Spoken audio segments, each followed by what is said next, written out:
Okay, we are good now. Good to go. Thank you. We are all afraid of something. I'd like you to share either by just unmuting yourself and sharing with all of us, or putting it into the chat. What are you afraid of? It could be something rational, it could be irrational, innate, natural, learned. It could be physical, emotional, psychological, spiritual. It could be real or imagined. What are you afraid of? Come on, share. Is it a phobia, such as spiders or snakes or the dark? Maybe you're afraid of old age, or the loss of a relationship. Maybe you're fearing death, the loss of a job. Maybe you're afraid of social interaction or public speaking, apparently one of the biggest fears around. So what do we've got? Being alone, yes. Afraid of forgetting, that's a good one. Afraid of losing my parents, oh, terrible. Death, traveling alone. So we all have a fear, and some of them are totally irrational. I think we were all a little bit afraid of COVID. We're afraid of the unknown. Maybe we're afraid of the doctor or the dentist. So fear is an emotional state. And during and after traumatic experiences, any experience, or even if we are a witness to a bad experience, or someone talks about such an event, we feel anxious or afraid. And this is totally and completely normal.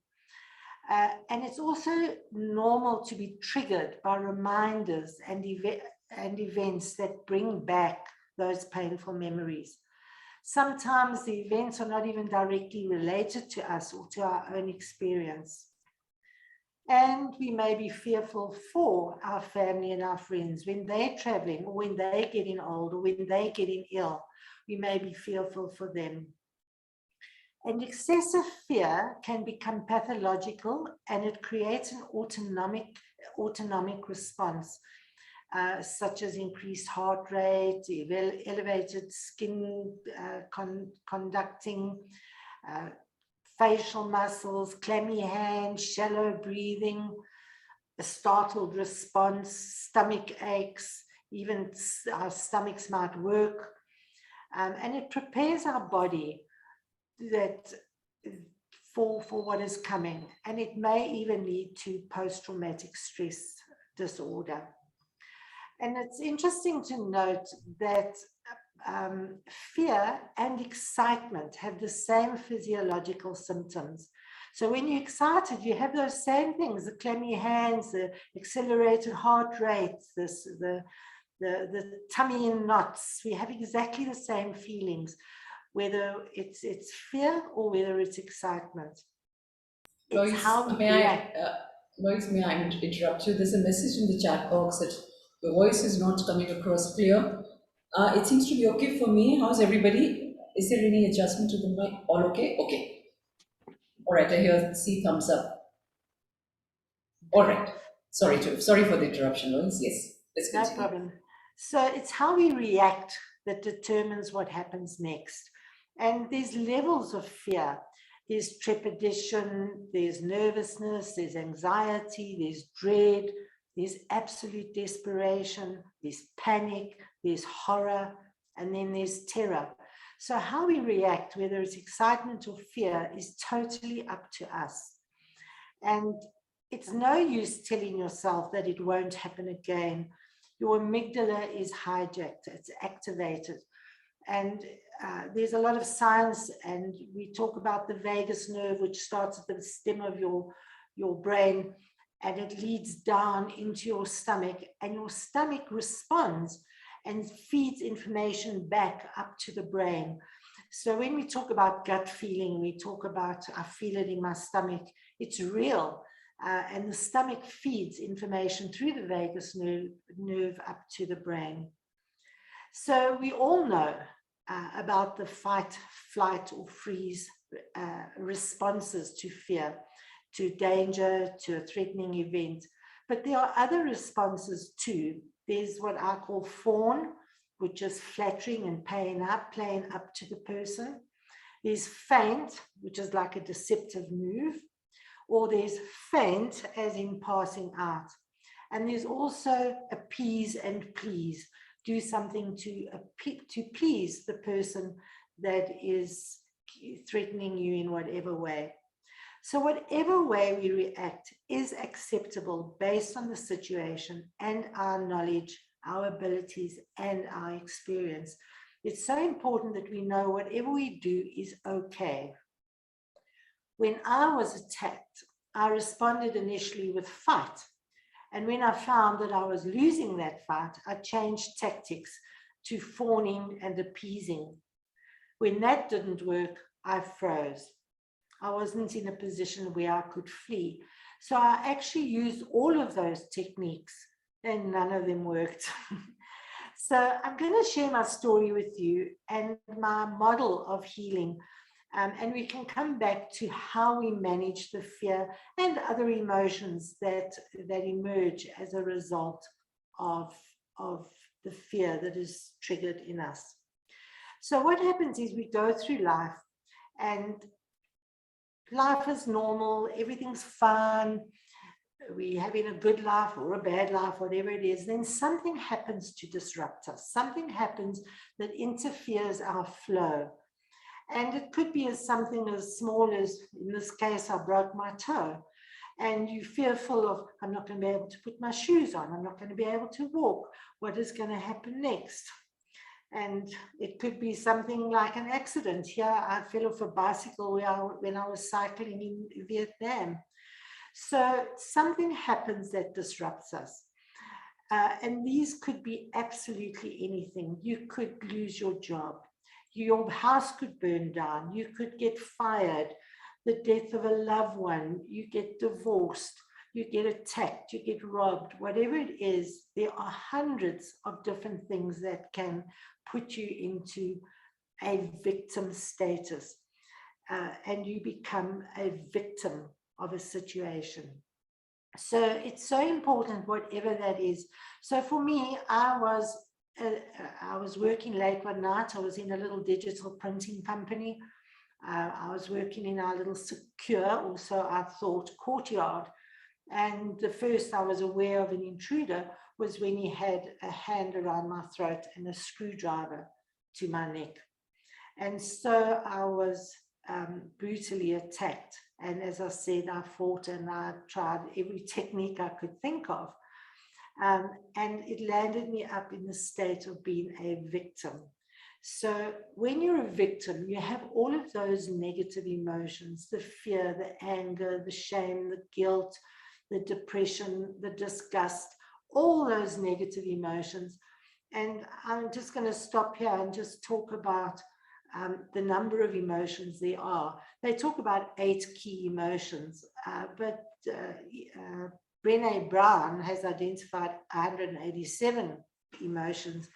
And every expert that you read or look up, they will all give you a different number of how many emotions are there. But the first thing you need to do is to acknowledge what happened to you. Acknowledge, in this case, acknowledge that I was attacked. It happened. You can't ignore it. You can't change it. It happened. 3 months after I was attacked, the printing business where I was working, I was in partnership. I didn't want to work there anymore, and my partner agreed to buy me out. And instead of buying me out, he betrayed me and he put the business into liquidation. I went deep into debt. It took me years to recover from that situation. So you can't do anything about it. It happened. So you have to acknowledge it. And as a victim then, to also acknowledge those emotions that you feel. They are real, they are in the moment, and it's so, so important that you acknowledge them. And to accept them. They are there sometimes for a purpose. So sometimes you think, oh, this didn't happen to me. It couldn't have happened to me. The denial gives you time to process and to come to understand what it's all about. So you need to accept it. Dan Siegel started by saying, name it to tame it. He coined that phrase, and then Brené Brown, she popularized that expression. So name it to tame it, accept it, give a name to that emotion, and go into detail. What is it? Is it trepidation? Is it terror? Is it disgust? Is it shame? Is it guilt? Find the names and accept what it is and feel those emotions, whatever they are. It is so important that you do acknowledge and feel them. And we can talk a bit later about some of the techniques that you can use. The next thing we want to do is to build our resilience. A lot of people say resilience is bouncing back. But let me tell you, you never bounce back. You claw yourself back. You scratch your way up. You fight your way up. And you never quite get back to where you were before. You may develop a bit of a you get back to some kind of a meaningful life, but you never ever will be quite the same again. And as I said, in this case, I was attacked. My second scenario was I lost my business. So, and there could be those things, the accidents, the breaking of the toe. You've got to get yourself back. You've got to find a way. And here we talk about reframing, refocusing, and redirecting your energies. And that is how you can develop your resilience. And again, we can talk a lot about different ways to build your resilience. And so when you've developed resilience, that is when you become a survivor. A lot of people say, I'm a survivor. I survived an attack. And that is true. I survived it. But I wasn't in a good place. I had just built the resilience and I clawed my way back to a meaningful life. And once you've got that, you want to start getting away from that. You want to forge forward into something new and exciting. And that is where grit comes in. And grit is your passion, it's your perseverance, it's your persistence to focus on a new dream, a new aspiration, a new reality, and go forward. It's really forging forward and creating a new outcome for yourself, a new life, a new meaning that will overcome the survivor phase. And that is when you become a thriver. And today, a lot of people talk about being a thriver. Survivor to me is still a struggle, but when you become a thriver, that is when you've actually reached a point of some level of success. But now there's more. And this is where I really am passionate about. The first thing is to forgive yourself. So I had to forgive myself for working late that night when I was attacked. I had to forgive myself for not knowing how to fight. I had to forgive myself for hating. I hated the rapist. I hated my business partner who betrayed me. I hated my business partner so much that I always thought if I was driving my car and I saw him walking in the street, I would ride him over. I was so determined to let that hate live in me. And so you need to forgive yourself. I also had to forgive myself. What happened was, from the very night that I was attacked, I wanted to change the world. This happened at a time when South Africa was moving to democracy and we were busy working on a new constitution. And the man who raped me was out on bail for rape. And I wanted to change the law. I wanted to change the world. And I started lobbying and marching, and I became an activist. And this was at a time where the word rape was never discussed in polite circles. And so it was quite a thing for me to be an activist at that time. And the problem with that is I never focused on that acknowledgement and that acceptance of my emotions, that hate, that fear, that anger. I never focused on that. And what happened was 2 years later, I became completely physically disabled. I couldn't get out of bed one morning. My back and legs just wouldn't work. Various x-rays and MRI scans, I was told that I had to have a back operation. I had a back operation, it failed. I had a second back operation, it too failed. I was bedridden for 6 months until it was pointed out to me that it was all psychosomatic. It was all up here. What was happening is, because I hadn't accepted what had happened to me, those emotions of what had happened to me, I'd put them behind me, ignored them, I'd put them behind me and put them behind me until one day my back just collapsed. Said, I can't hold you up anymore. And it was amazing. The surgeon had told me that I would never do the things that I loved, which was hiking and scuba diving.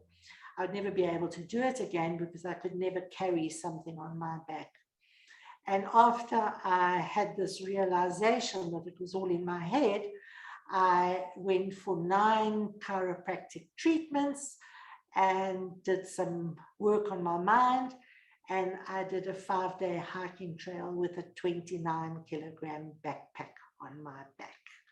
And so that is another thing I had to forgive myself for allowing myself to be debilitated by not facing my emotions. And then, of course, it's about forgiving others. I had to forgive my business partner for betraying me, carrying that hate. Forgiveness is not about condoning what the other person did. When you are in an unforgiving state, you're bonded to the other person. And all forgiving does is it breaks you free of that bond. So I forgave the business partner, and 14 years later, I was now living in Oman in the Middle East, and I was coming home for my first holiday, and for some reason I decided to contact the prison authorities, something I'd never done before, and found out what his status was. He was given a 25-year prison sentence. And I went to the prison. When I contacted them, they told me he was having a parole hearing on the day after I arrived in the country. It was just too much of a coincidence. And in addition, the law had just changed in South Africa, allowing victims, as they call them, to attend parole hearings. And so I went to the prison and I forgave the rapist. The authorities told me they would let me know in 7 days if he was given parole or not. And it was instantaneous. I just said, no, I don't need to know.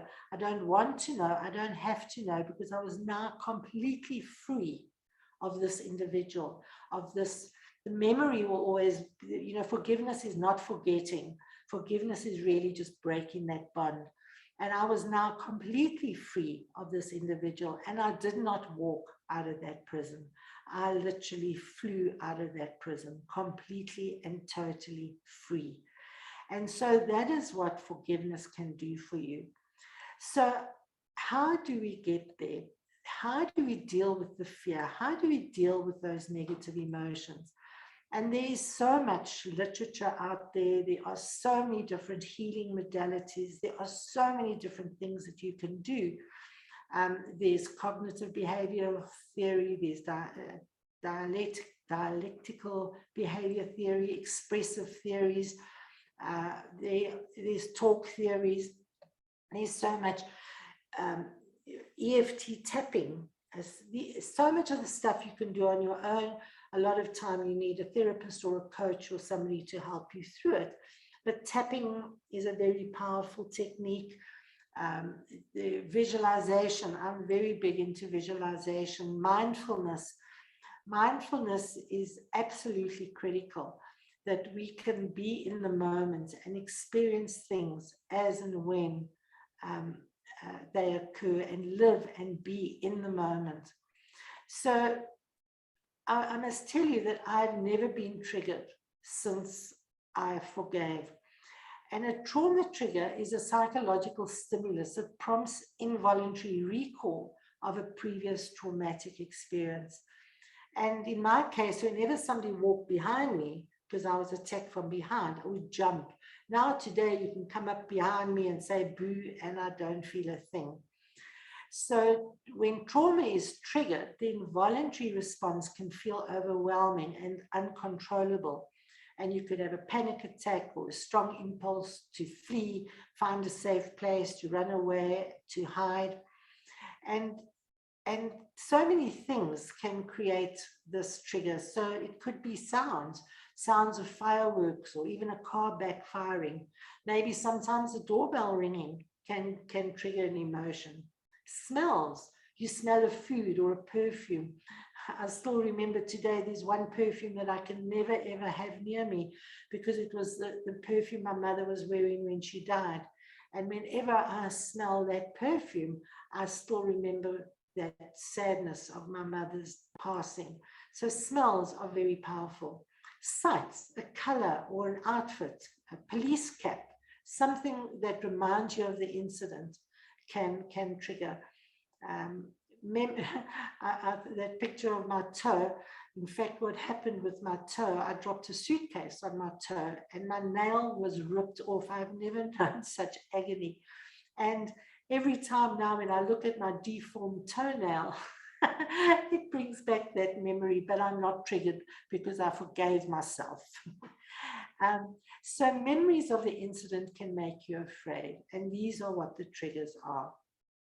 So you can feel overwhelmed, you may feel out of control and have those reactions. What happened, and you cannot change it. It's static, it's in the past, you have no control over what happened. But unfortunately, that fear or that anxiety or whatever the other emotion is, that is not static. And sometimes it can even grow in intensity. And the thoughts magnify and our anxiety reaches a level that is just not realistic. And we become frozen with fear, unable to move on. We get stuck and we have these negative thoughts and negative actions, which are so debilitating. So we do have control of our thoughts. We have control of our feelings. We have control of our language. And we need to focus on these things that we have control of. So how do we do this? And as I said, there's so many things. There's that one, look at 5 things that you can see. Look for 4 things that you can hear, 3 things that you can smell, 2 things that you can touch, and 1 thing that you can taste. And it just focuses on the now. So when you're in that intense moment of being triggered, you can bring yourself down by just being really, really present. Be in the here and the now, and anchor yourself in the here and the now. And if you're into meditation, yoga, all of these techniques will help you focus and be in the here and the now to manage that emotion in the short term. There's, as I said, there's so many techniques. There's EFT tapping, there's EMDR, which is moving your eyes around and following a finger. There's that technique. You need somebody to help you with that technique. There's havening. Havening is self-love. It's about self-love. And there's science behind why this works. And it's not just this, but this is enough. You can do it on your own. So when you are triggered, when you're feeling fearful, you can just go into this havening technique and just feel. It's about feeling. What are you feeling in your body? What are you feeling in your hands? And just focusing on them in the moment, on the moment. And you can trick your brain into being positive and coming out of that fearful mode. There's other techniques that I like to use. One is, don't ignore that emotion. You need to feel it. Remember, it's real. And if you just brush it aside and push it away, it comes back later to trigger you. You have to deal with it. So feel it. Just don't sit with it for too long. Feel it in the moment. Whatever it is, fear, depression, sadness, anger, whatever it is, feel it in the moment. And you can try and find out where you're feeling it in your body. A lot of people battle with that. I say to them, where do you feel it in your body? I don't know. What color is it? I don't know, it's black. And so sometimes that can be even more triggering. But if you can feel it in your body, it really does help, because then what we do is we move to the next phase and we say, well, now how would you like to feel? You'd like to be yellow, you'd like it to be light as a feather, and you really use your senses. Use your full range of your 5 senses and work with that. Writing, journaling is a very powerful technique. I started writing my book the very night I was attacked, with the intention of publishing it, but it took me 25 years to publish. Writing, you don't have to write it as I did in journal format. You can just write down your thoughts and your feelings, how you're feeling today. The beauty of writing is later you can go back when you think, oh, I'm not getting any better, and you go back and you read your earlier comments, you'll see that you have progressed and you have improved. Visualization, we write, everybody these days is into visualizations, vision boards. But I say, why don't we do one for our emotions? We don't have to only do it for, I want a car and a job and a husband and a house. Do it for your emotions. How do you want to feel? And create a vision board of colors and shapes and pictures of how you really want to feel in your life. So a vision board and an affirmation, a positive affirmation. I'm safe, I'm happy, I'm bold, whatever it is, you create affirmations. I put my affirmation on my alarm clock in the morning, wakes me up every morning. So affirmations are very powerful. So there are thousands of techniques that you can use, and no one size fits all. You need to find the one that suits you, that meets your specific needs. And so I've tried quite a few of them, and I encourage people to also try a lot of them. Gratitude, we all know about gratitude today. Most people now keep a gratitude journal, 3 things every day you're grateful for. I like to say keep a forgiveness journal. 3 things that you can forgive yourself for each day. I forgive myself for kicking the dog, for eating my shoe. I forgive myself for burning the toast. I forgive myself for pushing the snooze on the alarm. Little things, small little things, and then 3 things that you can forgive others for. I forgive the dog for chewing my slipper. I forgive my partner for burning the toast. I forgive my friend for forgetting my birthday. Simple everyday things that you think don't really require forgiveness. But when it becomes part of who you are, becomes a ritual, it becomes a habit, and forgiveness gets easier and easier, and you can find that freedom so much more easily. So I'm going to stop there and just see if there's any questions about what we can do. Yes, Lois, can I read out the questions for you? Yes, please. All right, there's a question from Bhavani who says, I want to know, how do I forgive myself? I'm struggling with that. Okay.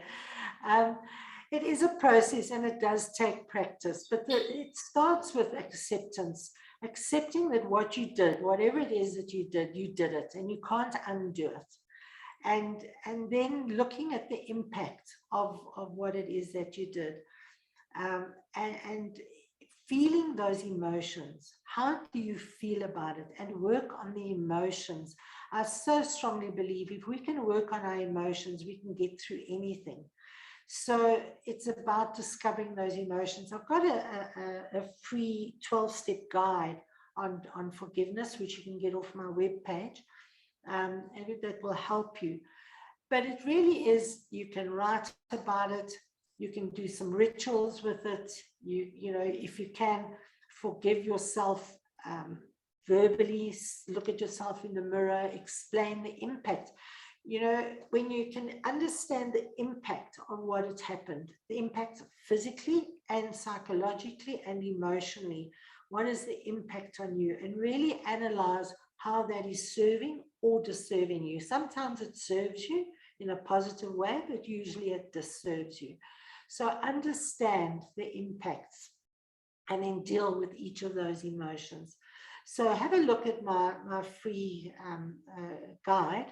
And if you've got any questions, you're welcome to contact me and we can talk it through. Does that help? Thank you. Lois, Andrea wants to know why it took you 25 years to write your book. You said it took you 25 years. Well, because at first it was a passion, and then when I lost the business and I had to start finding a job and and I had to start getting my life back together. Sorry, excuse me a sec.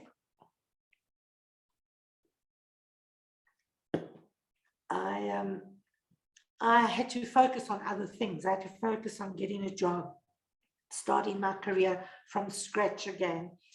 And then life got pretty good. I was doing quite well, and my book didn't have a conclusion. I didn't know what to do to finish the book, because it became this boring wara diary. And so nothing happened. And then when I forgave, I thought, yes, I've got a conclusion for this book. Yay, finally, 14 years later, I had a conclusion. But at that time, I was living a really, really high life.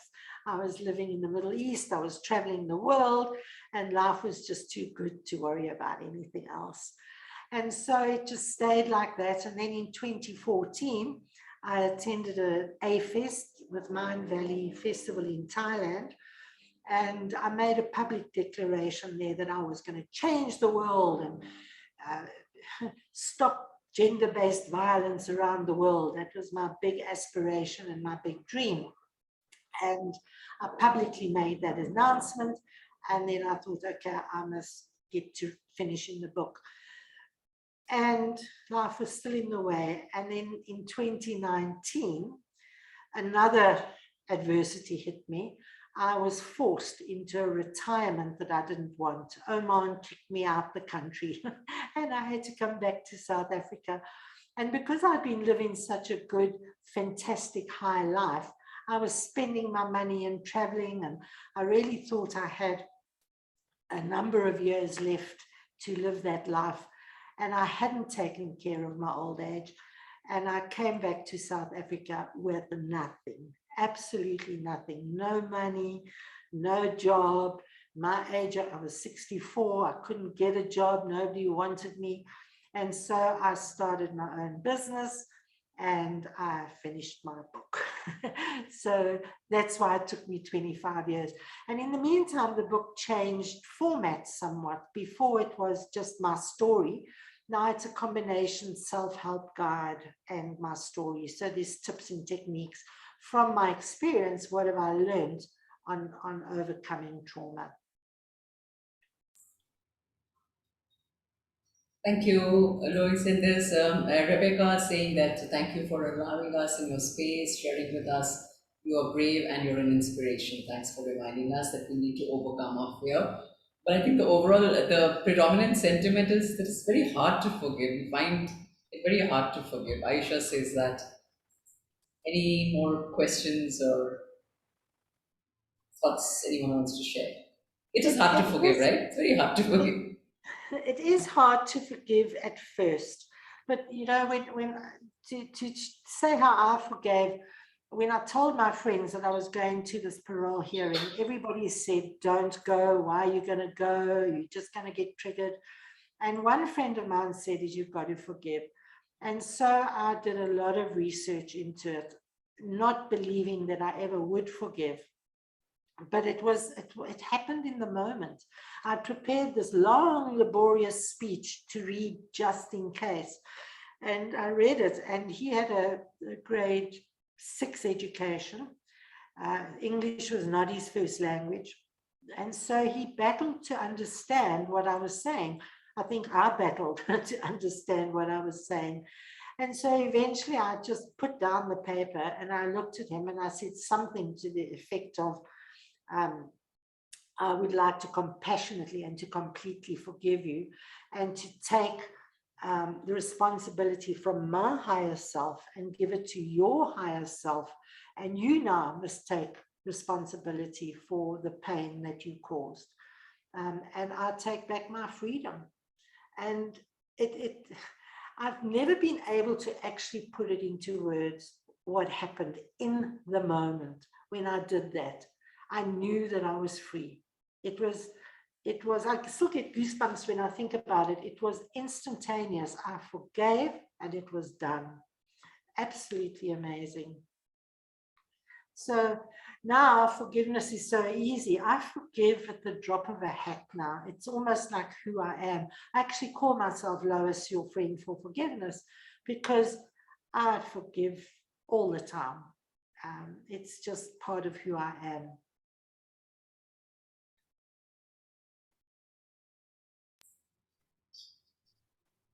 That's all there is in the chat box. And Oh, yes, Anyone Can- want to raise their hand and ask Oh, a question? oh, Rose, we're a small group of ladies. We can have a chat, right? Yes. So the concept of it being hard to forgive, I noticed a lot of people are saying, "You forgive, but can trust be there?" When I was so I haven't been raped. I haven't had that trauma that you're talking about.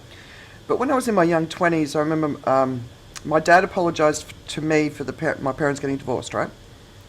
And I just remember I just turned around to him and I just said, "But you don't need to apologise because who I am today is part of the story of all of that hard times that we all went through together. And I am who I am because of it, so I'm actually grateful for that." So, and I think maybe like you, that was the beginning of me being able to forgive, because forgiveness is also accepting. Because once you accept it and then you take the lessons and the strength, you can move forward, right?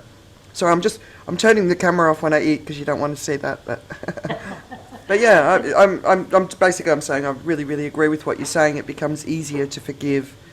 You see, people who are capable of hurting you, it's actually their story, not yours, right? So true. So true. So true. And if you go back to the model that I showed you, the second step was acceptance. So the first one is acknowledge. Yes, it happened. Your parents got divorced. It happened. It's real. So you've got to accept that. The second step is to accept it. Accept those emotions. How did you feel? What was the impact of those emotions? So I talk about rating it on a scale of 1 to 10. I'm really that angry, or I'm not so angry. And then after you've gone through a couple of healing processes, then you rate it again and you find that your intensity has reduced.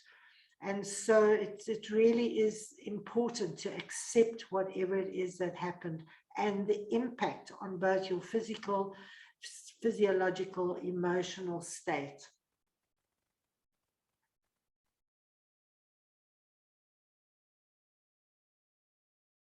Anybody else? Grace, could you share that link that you mentioned earlier for forgiveness? If you go to my webpage, which is walkingwithoutskin.com. How do I spell that again? Walkingwithoutskin.com. Okay. You'll see it on the front page there, the link. Thank you. So yeah, and in terms of managing the emotions, last week there was a 7-day conference on how to manage your trauma and your emotions. I unfortunately couldn't watch all of the videos, but it's quite incredible to see the move away from talking therapy into expressive therapy, into somatic therapy. So it's about the mind-body connection. It's about using your body to get to the mind. Yes, talking works, and there's a place for talking, and I always advocate that you talk to somebody. a friend, a relative, a therapist, a coach, or even yourself in the mirror, or to your dog or your cat. But by expressing things, it helps you understand it, it helps you manage the process so much easier. And then the expressive, and I think Margaret is very good on that. It's using art and music and movement and things that where your body is involved in the process, drawing pictures, scribbling, painting, dancing, all of those things. And it really is the new way of therapy. The old way of therapy is definitely changing into more dialectic and more somatic and more body-mind connection type of healing. And so do something, don't, you know, mindfulness is so important. It's doing something, and that's doing something by just being present, being in the moment. And that's where you start, just to calm yourself down in the immediate. At the moment, I'm angry. So how do I calm myself down in the immediate? Using mindfulness, using the counting techniques. There's different techniques where you can stroke your fingers, the Havening technique, all of those techniques just to calm you in the moment. And then you can move into the expressive techniques where you start making meaning of the emotions using art and music and movement. I don't know if you want to add anything there, Margaret.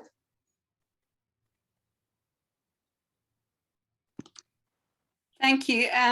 What I've been thinking, lots of things I've been thinking, but one of the important things that is that neuroscience is finally actually acknowledging is that there is not a single rational thought that is not preceded by our emotions. We may not realize it because it is so, the body works so fast through the emotion. And for a lot of it, it's because we've been conditioned to ignore our emotions in many instances. So what you're saying, Lois, is really by accessing the emotion, we can actually sometimes short circuit the automatic straight into behavior. And just by acknowledging, hand on the heart, this is what I'm feeling. This is what I'm feeling. I also wanted to share a lovely quote that I found the other day on forgiveness. Forgive others. This is by Mel Robbins, by the way. Forgive others not because they deserve forgiveness, but because you deserve peace. And that ability to find peace, which is really what, Lois, you've been really, very helpful in explaining. How do we find peace? But it's peace for ourselves and in our own unique way. So what works for somebody may not work for you. So it's really important to find what really works for you, gives you peace and freedom to move on. But thank you, Lois. Thank you, Margaret. That's so important. Find what works for you. We are all individuals, and different things are going to work for different people. One of the speakers on this conference was saying that even mindfulness can be triggering to some people. Breathing, there must be 50 different ways you can do breathing exercises. Yeah. Some work, some don't work. So you've got to find which breathing works for you. It's important that you are conscious and aware of your breath. But, they say count to 5, hold for 3, count to 10, hold for 6, breathe out for so many. There's so many different techniques, but some of them don't work. I know the ones where you've got to hold your breath for a long time don't work for me. I get quite panicky when I have to hold my breath. And so you've got to find which ones, but be conscious, be aware of your breathing.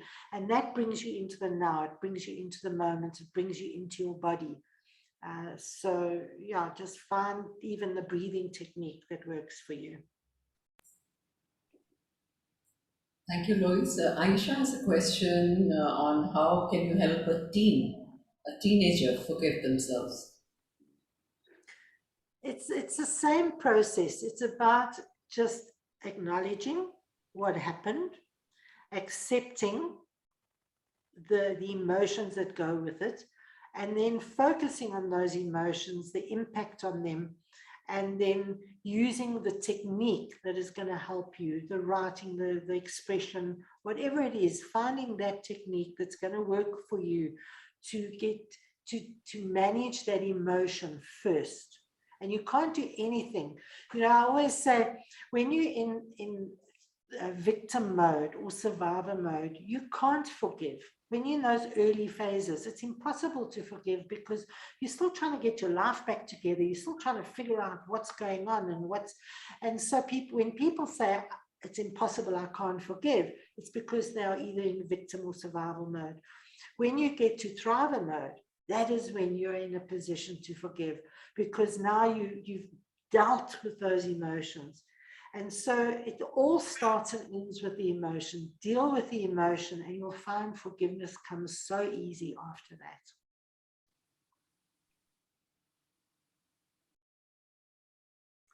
So dealing with your teen, it's the same as dealing with yourself. It's the same process. Deal with those emotions. Thank you so Rebecca, much. you raised. Sorry. Was somebody, Rebecca, you go ahead. Yes, please. Rebecca? Yes, I'm listening. Thank you, Lois, for sharing and being vulnerable. And in terms of forgiving, probably it might be easy if you're looking back in hindsight. But then when you are in a position, when you are in between, you know, you've already acknowledged, but acceptance is a sort of a challenge. What would you encourage me to do? And I'm saying this because what I'm learning from what you're saying is that we need to know ourselves. It's a story of resilience as well, that we need to be aware. But perhaps I might be in a position whereby I've acknowledged, but accepting is really a challenge. So when I'm in between that space, what would you encourage me to do, or what are the tools or whatever intervention that I can do to make sure that I move to the thriving, move from survival to thriving? Yeah. So part of that acceptance is, first of all, as Dan Siegel and Brené Brown says, name it to tame it. Find exactly what it is, give it a name. And the theory or the science is now saying that already you are about 60% to healing once you've actually understood what that emotion is. So find that emotion and then look at what the impact of that emotion is, the intensity of it, what's it doing to you, where is it impacting you in your body, in your mind, in your life, how is it serving you or disserving you?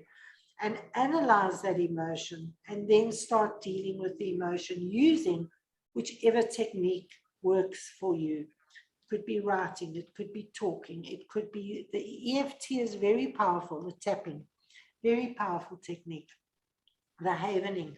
So you just got to play around with the different techniques until you find what works for you. And then that gives you that acceptance, that helps you understand it, and it helps you know that you're ready to take the next step.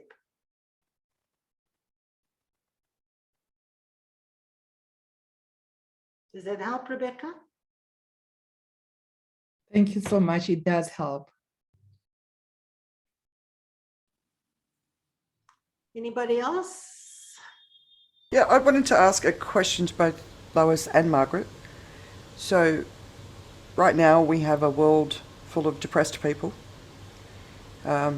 suicidal thoughts in our youth, depression in our youth as well as in the adults. When we look forward, we're probably going to be facing harder times than we faced before.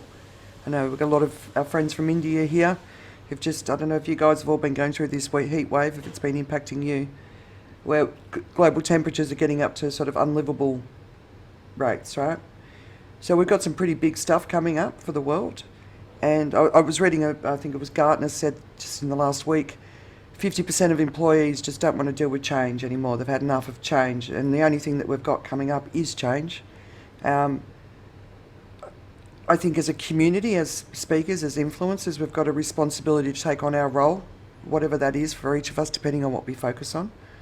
But there's going to be, there's going to be universal suffering, and it's not going to be pretty, and it's not going to be easy. From a bigger perspective, rather than a personal perspective, have you got any thoughts there that could help us do a better job of that? I think Margaret might be able to give you some good answers, but my initial reaction is it's about connecting and co-regulating. That if we work together, don't do it on your own. Find that trusted group, those other people that you can share. And that's where dialectical behavior therapy, I think, is so good, because it's group therapy.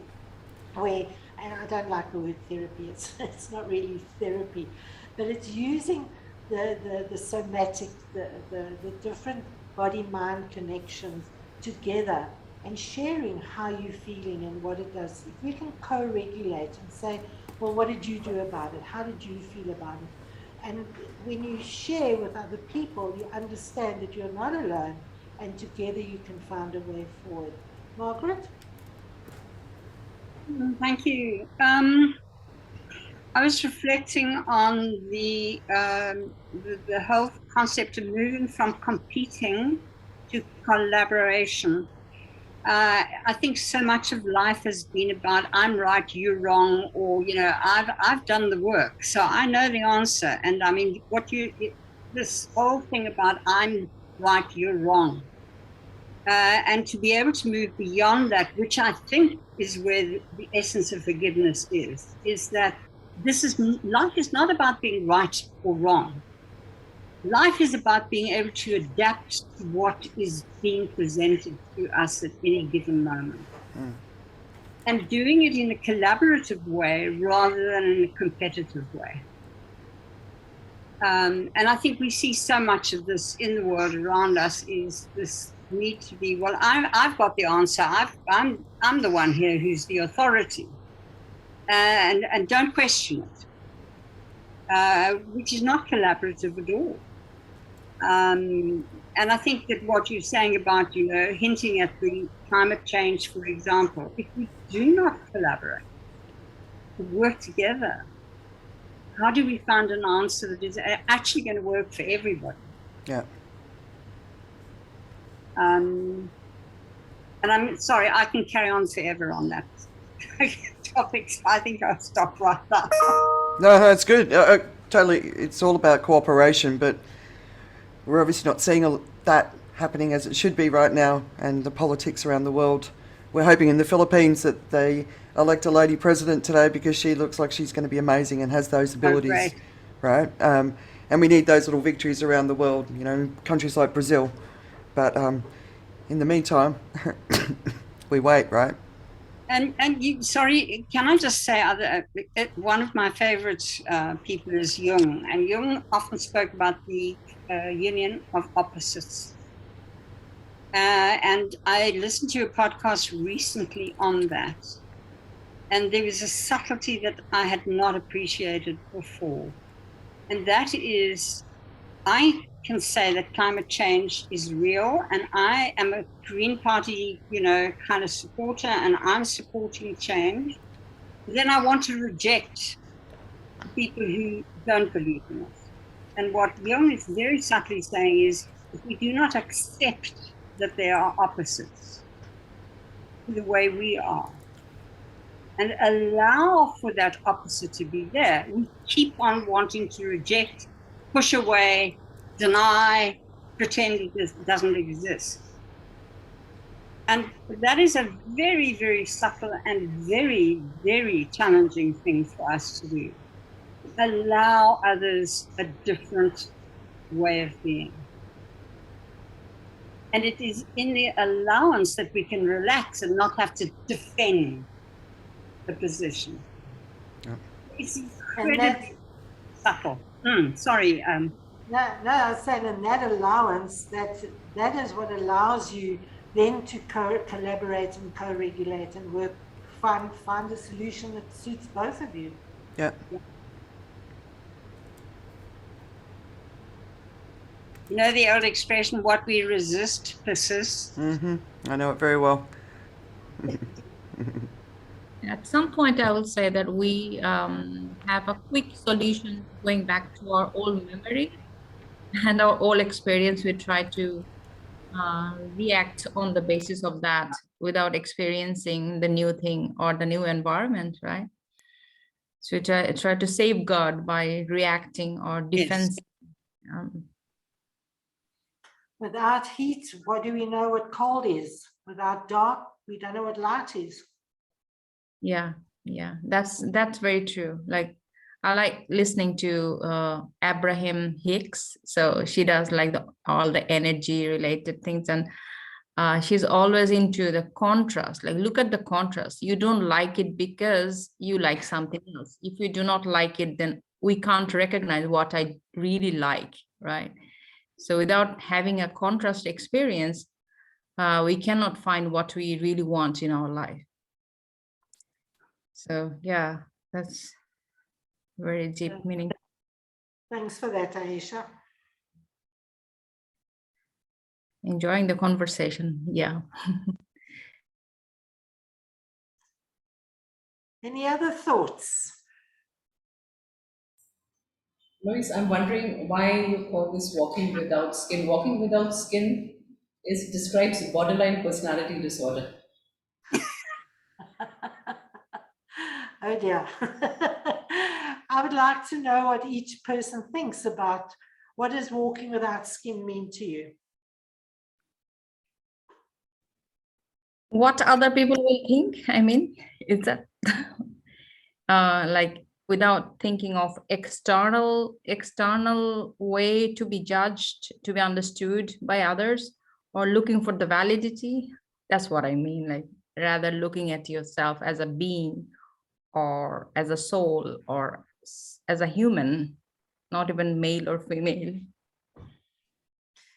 So I wanted to ask you the same question, Lois, about the name of the book. I feel that walking without skin actually means that you are exposed and vulnerable to the world. You're showing yourself to the world as you are. You're not covering it up. You're just showing your true self, is what I feel it means. Anybody else? Can I say something? Yeah. You know, the skin in a way contains this body. And it is the line between what is us and what is outside. And so walking without skin for me is like allowing a relationship with the outside world, whatever that brings. And I do honestly think that, you know, and I wouldn't wish what Lois experienced on anybody, not anybody. However, it brought into being something that you might not have brought into being had you not been challenged in that way. Yeah, that is so true. You know, adversity, you know, it's quite difficult to say, you know, adversity brings meaning, but it does. You know, if you start analyzing what you gain from it, there's always an upside to any adversity that you face. And the upside to me is that I want to change the world. I want to really change the world. I want to come to India where there's such a high rate of rape. I want to come and talk. I've got a program called Brave, where I teach people to have boundaries, respect agreement, values, and equality. I want to teach those qualities to boys and men and girls, because if we can honor those qualities and those behaviors, we're not going to have violence and diversity and aggression and whatever, bullying. It helps with bullying. And so, yeah, that's definitely what it's brought for me, my desire to change the world. The skin thing for me, there's another layer to it. On top of it, what everybody else said is, it's rejecting the packaging as we present to the world what we look like and we often cover up who we actually are. So to me, it's about rejecting the packaging and therefore the definition, of what it means to be human. It's so much more than what we look like, and I think that's a big struggle that our societies are still trying to. We're not even close to overcoming it, right?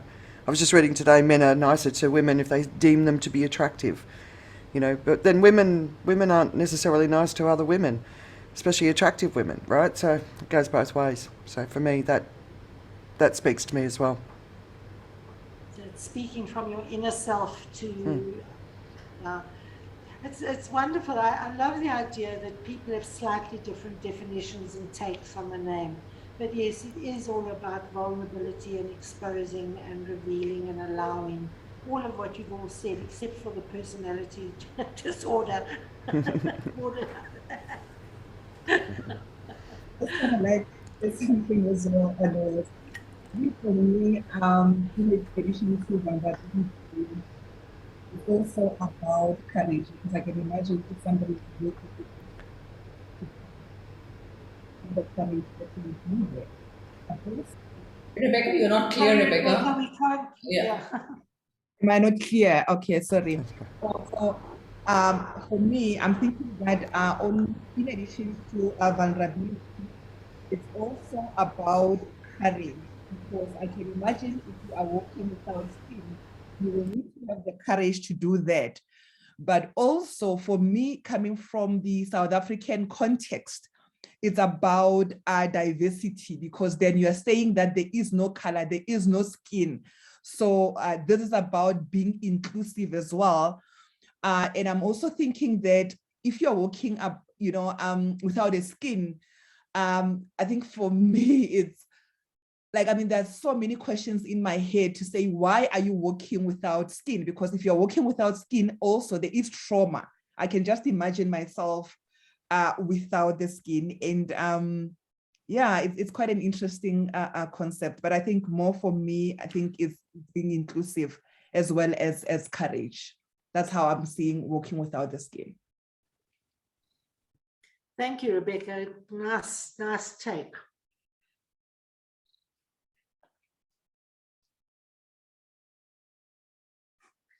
So, does anyone want to know anything else about Brave or about the different techniques?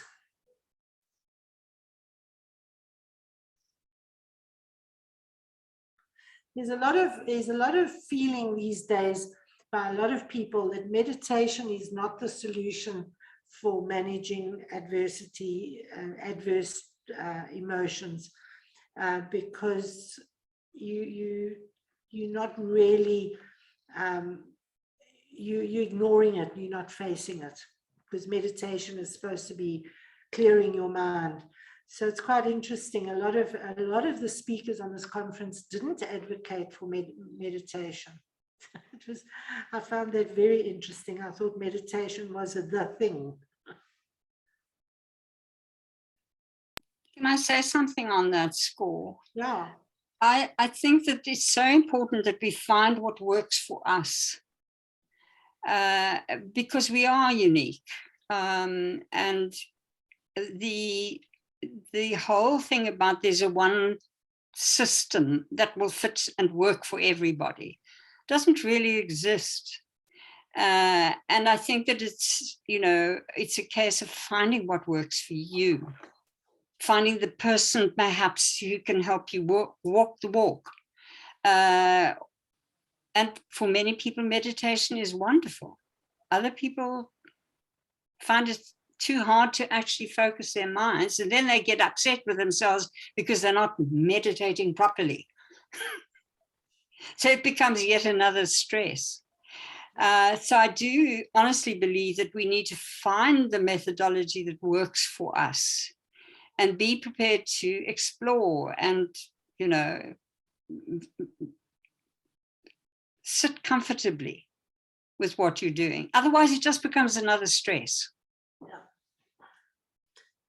So true. Thank you.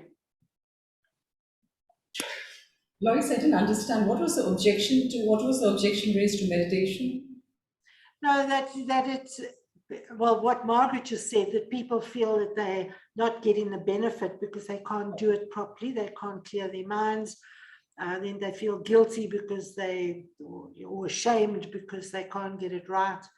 And also that it's not focusing on the issues. So the difference between mindfulness and meditation is mindfulness is like just being present and noticing what is around you, seeing and feeling and being with, whereas meditation is not being with, it's only being with your mind. And so they feel mindfulness is far more beneficial. And I must say, from my own experience, I prefer mindfulness to meditation. I've battled to meditate. Oh, this chair is too uncomfortable. Oh no, what? Yeah. And I've got a friend who just falls asleep during meditation. When we do group meditation. So yeah, as Margaret said, everybody's different. And the speakers also, some of them were advocating it. There was a monk, obviously he was advocating it. So one of the concepts was meditation is a good ongoing practice if you do it every day, just because you do it, not in relation to dealing with a trauma, not in relation to dealing with an emotion. So if you want to deal with the emotion, rather do mindfulness, where you want to just cleanse your mind and be a better person in meditation. So meditation practices on a regular basis without relating it to an incident is very powerful. To my understanding, I will say, like I teach students in youth, and I feel like some of them are like they don't enjoy the quick meditation, to do during the activity that I often do in the class. With huge respect to all kind of diversity, but there is some different of understanding the Western way of meditation and Eastern way of meditation. I feel meditation may not be like going into like deep, rather it can be a small little time, even if you're cooking or washing your dishes, and we can still do the meditation if you in every daily life, and walking, listening to the music, everything can be meditation. Just need to know that how can I drive my mind toward the right direction and not letting them do overthinking or driving to the anxiety or the negative thinking. Just pull it back and put it in the right space where I can feel good. That's important. Like, do I feel good? No. Then what can I do proactively to make myself feel good? So a small thing can help me to learn the meditation. It's not, I have to close my eyes, sit on the chair, or I have to do some, or listening to some, the narrative in the background. Not necessarily. It's very easy and very, day-to-day practice. That to me, meditation is like exercise, yoga, both can be meditation. Not only yoga has to be meditation, so yeah. There's so many different types, as you say, of meditation, because you can listen to music, you can listen to the spoken word, walking meditations. They're all different and they all have a different role to play. So again, it's finding the one that works for you. I love walking the labyrinth, for example, where you meditate on your problem going in and you meditate on the solution coming out. And I really enjoy that process. But it's again, it's the somatic, it's using the body. So yeah.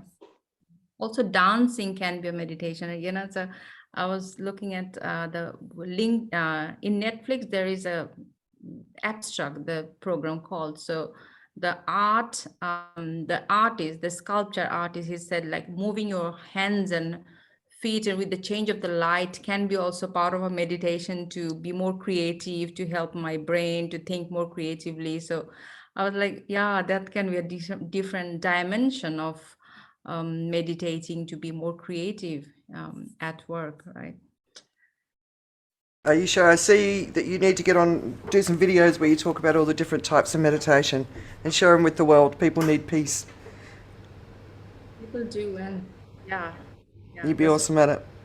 You'll love mine. I couldn't calm my monkey mind, so I ended up doing guided meditation, and then I've since learnt how to do just walking on the beach meditation, what you were talking about. But when I with the guided one, I started making up my own stories, and I was flying around the sky on dragons' backs and having a wonderful time. So my meditations used to be great. I haven't done one of them for a while. I need to do it again. Again, it's a definition of what is meditation, you Yeah. know, because some people say meditation is listening for the word of God. And that's the definition. That's about just emptying your mind so you can hear the word of God. Yeah, but I always see intuition as that voice. I know people call it different things, right? But your intuition is that voice too, to me. We all have different interpretations. Yeah, science says that it's based on my experience and my intelligence, like the intellectual side of listening to myself. Right? So intuition has got different meaning. And we also in Eastern culture, we also think what we dream might be some message with it. But the dream could be the thought you have subconsciously inside of your head. So we even do not recognize that we ended up saying, oh, this dream means this will happen to me. This is the message, but may not be always true. Dreams, another whole subject altogether. Yes, absolutely. Not get into. Kathy, you were about to say something. I thought you were about to say something. I was. Yes, please. Just in response to Aisha's sharing, I totally agree. Meditation is far bigger and broader than probably anyone really focuses on. But the only thing I was going to add is that the other advantage to meditating when there is trauma that's happened is, my guess would be over time, it might help someone to move beyond the trauma, but at the very least in the interim, meditation can help us to not have monkey mind, to be able to use our thoughts consciously to focus on what we want to focus on and not on what's not supportive of us. So that training our minds to focus in is a real advantage. I wasn't at that event that you're talking about, Lois, but I don't know. I think most, probably half of the world's problems would go away if everyone started meditating, but that's not going to happen anytime soon. So, but I think it's a powerful tool. Yeah. I definitely, no, I agree with you, and I agree with that one comment where the person said meditating every day, it prepares you for what's to come, it prepares you for the world around you, whereas mindfulness helps you deal with the here and now. And again, there's just so many different ways of meditating.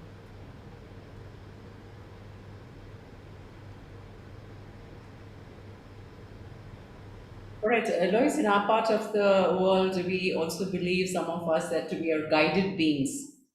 We are guided from, let's say we call it above, it could be from above, below, sideways, but there are superior, higher energies.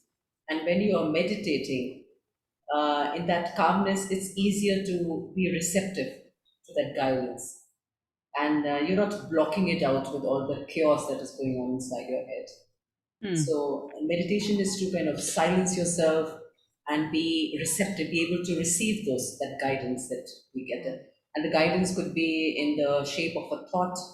It could be in the shape of something you read, all kinds of ways that you get these little nudges from around you.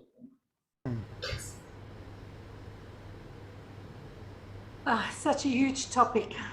Yes, meditation. But Lois, I'll just take one more moment and I want to explain why I said borderline personality disorder. That was not a joke. No, it wasn't. I'll tell you, I'll explain. Okay. I lost my older daughter last year in December, on the 7th precisely. And what Andrea said about young people these days committing suicide struck me, because my daughter took her own life. And that was on the 7th of December last year. Oh, She's sorry. also, yes, she's also a kind of representative of a mental health epidemic. I'm calling it an epidemic because more and more you find young people very anxious. They don't feel enough. There's a lot of anxiety. And we parents, we keep saying that we're not doing that, we're not causing them pressure. But the environment, there's so many mixed messages that the young people get today. So there's this feeling of never being enough. And when she was going through all those challenges, I was doing a lot of reading on mental health. And they say about borderline personality disorder, it's a disorder, they call it a disorder, but it's a condition where you walk around without a filter. You walk around the world without a mask. There's nothing between you and the other person. So that's some of the title of your book brought that to me. It says walking around without your skin is a way to describe this particular condition. It's called a disorder. Politically, it's incorrect. You ought not to use these labels, but that's how the diagnosis works in the mental health. I wanted to explain that. Well, thank you for that. And again, I'm so sorry about your daughter. Social media. And from that, Lois, my question now. See, this is still raw for us as a family, and very often when we are together, that conversation starts on how it could have gone differently, what could have happened differently on that particular day. The last conversation was with me. So sometimes people tell you, you need to move on, and the more you talk about it, the bigger it grows, the more the continued kind of triggers in trauma. So how do you decide what is a healing kind of talk and what is just feeding on itself? So that's a constant. I do, whenever I bring up the subject, I wonder, should I bring it up? Should I talk about this? How is the other person going to react? And should it let bygones be bygones, or this is not the way to heal? Yeah.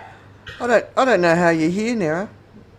I honestly, I don't know how you're here doing what you're doing, bringing us together, having just gone through that. Like it's so like that would be the worst. I can't even, my boys joke about it, but one day, you never know, right? In this world, how kids are going to feel. So I'm so sorry, you had to go through that.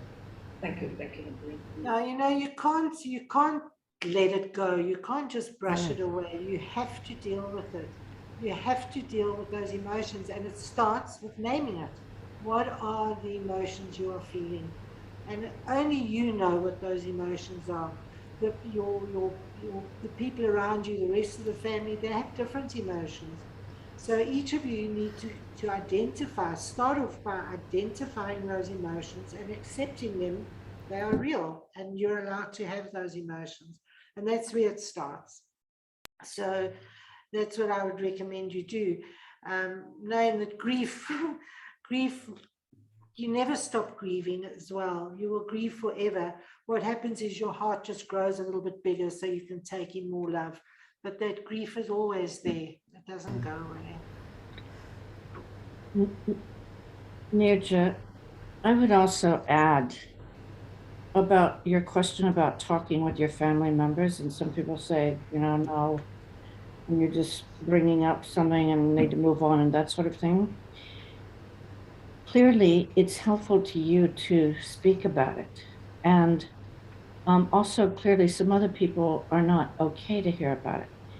It's just find other family members or other people.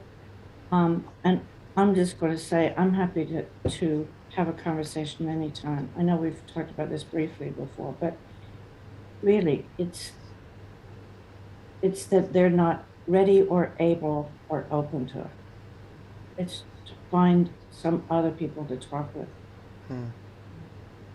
And I've lost my brother, my sister, and my father, so I have a little experience in loss of close family members. It's not easy, but I also found talking about it and also just crying um, is a beautiful way forward.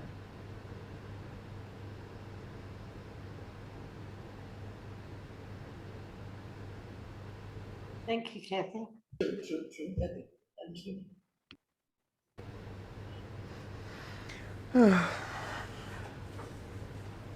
Andrew.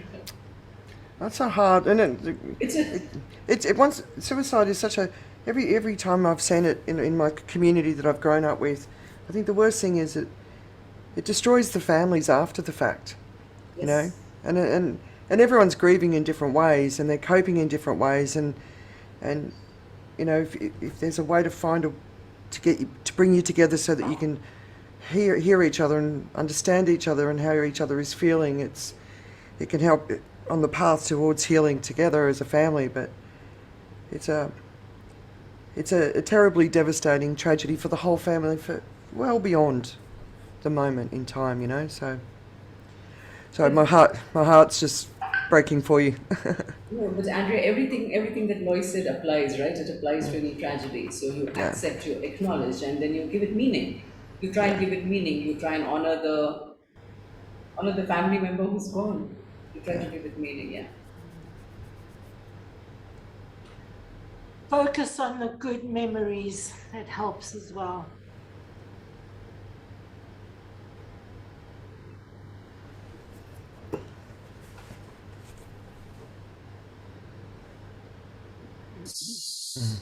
So we are at 6 p.m. and Lois, any closing words?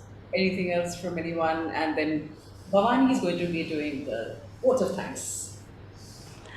Well, my closing words are just follow the path, do your own thing, find what works for you, forgive yourself, forgive others, and fly free. Fly free. Thank you. Thank you, Lois and Bhavani. Thank you so much, Nirja. Louis, I just want to say we can't thank you enough for taking the time to do this, the stories you shared. And I think the stories that we heard, I think when we started this, we know it's a community that we want to develop and grow. And I just told Nirja this, no matter what the attendance is, we will just keep doing this every month because we never know who's going to appear and who this message is for. So let's just keep doing this. And I can't say I can't say that women are not empowered, but then maybe some are struggling. So maybe this is a space that they will come to trust and learn how to ask for help, how to say, I need help. Can someone talk to me? I was just telling Andrea a little bit earlier, courage is something I'm embodying right now. So I am all out to say, I'm stuck, please help me, or I'm struggling, please help me, or even to say no, that courage. So yeah, Andrea's book really helped me a lot with that uncommon courage. So that's why we are doing this. And one thing that I would like to request, I know a few of us have dropped off the session. I'll put this in the chat group in a short while. But the one way that we can empower and help another women speaker is, let's go, if there's something that you learned from Louise today, be it a LinkedIn recommendation, tag her in a post or send her a personal message and say, Louise, this made sense to me. Louise, when you said this helped me. Or this is something that I learned from Louise today. Trust me, you saying that to her means a lot to her. And word of mouth is so valuable. No amount of money put in for marketing helps with word of mouth. So if that's one thing that you can do for Louise today, that would be great for Louise. So till we meet again next month, do remind our other women friends, speakers, whether or not they are with the association, it's okay. We just want to be there for them because we never know who is badly in need of a chat or just to listen to some message. We never know. So just keep inviting people, keep telling people, we are there. And I think it goes without saying, there is some sort of a trust here. and this could, I don't see this happening in all other conventions or other speaker events that we go to, this deep conversations or even deep sharing, because some things I think only women can make sense of. So yeah, just be there and be there for someone else. You never know when, who needs it. That's all from me. I don't want to keep anyone up anymore. Thank you so much, and we'll see you again next month in June. Good night. We want your hearts. We want your hearts for a screenshot, a quick screenshot. Oh Your yes, hearts, the please. hearts, the hearts. Oh, Thank wait. you. Wait, Um, the hearts disappear equally fast. 1 second. okay. Lovely. Thank you. Thank you very much. Thank you. See you. Thank you. Thanks Thank you, very much. Louise. Bye-bye. Thanks, guys. Bye-bye. Bye. Thank you very much. Bye.